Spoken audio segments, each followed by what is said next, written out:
আজ কিন্তু সবজির এমন কিছু অংশ আমি কাজে লাগাবো যেটা ফেলে দেওয়া হয় বা খুব একটা কাজে লাগে না। আমি আজ বানাতে চলেছি বাঁধাকপির পাতার ভর্তা বা পাতা বাটা। সত্যি কথা বলতে এই রেসিপি কিন্তু একবার বানিয়ে খেলে বারবার খেতে ইচ্ছে করবে, আর গরম ভাতে পাতে পড়লে এক থালা ভাত নিমিষেই হয়ে যাবে ফিনিশ। এর জন্য বাঁধাকপির ওপরের যে মোটা পাতা যেটা আমরা ফেলে দিই সেটা নিয়েছি, সঙ্গে একটু কম পড়েছিল বলে আমি ভেতরের কচি পাতাও নিয়েছি।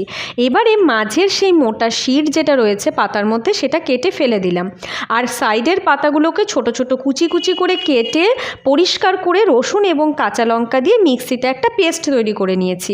এবারে কড়াইতে সামান্য একটু তেল দিয়ে কালো জিরে শুকনো লঙ্কা ফোড়ন দিয়ে ওই পেস্ট দিয়ে বেশ কিছুক্ষণ স্বাদ মতো নুন দিয়ে কষাবো।